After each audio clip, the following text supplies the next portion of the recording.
Usa sa mga nagpabarug sa Bohol economy ang coconut industry. Ang Bohol gibantog na sa kopras. Kini panginabuhian nga gisaligan sa katawhan sukad sa katuigan. Apan sa karon nga presyo sa kopras, ang pagpanglubihan gikaminosan. Mao nga ang lubi sa kahoy ug tabla nga isintar sa mga kabalayan mao nay gikuhaan. Dinhi naglisod ang kagamhanan. Matod sa Philippine Coconut Authority, dili magsalig sa pagkopras kay gikan sa gamot ngadto sa udlot sa lubi dunay gyoy sapi nga badaginot. Didto sa bagong gitakop nga Sandogo Auto Trade Expo, gikapakita ang mga produkto sa lubi ug buhat niini sa kalikupan. Ang butong preskong imnunon ug dextrose batok sa dehydration.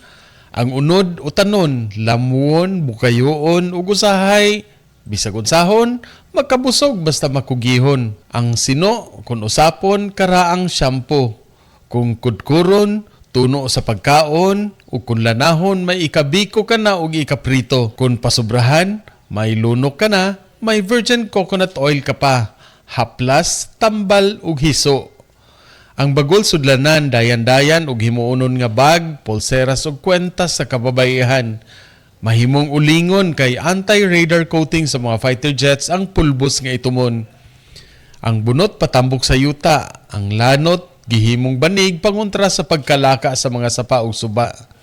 Di na lang ang sanggutan kay ambot ug asa na ang budzog ug tabilimang langoy. Mao baya po na ampay sa tagay nilang undoy. Gikan diri sa Coconut Pavilion sa Sandogo Auto Trade Expo sa ICM alang sa maayong balita sa Central Visayas, Ray Anthony Chu, PIA Bohol.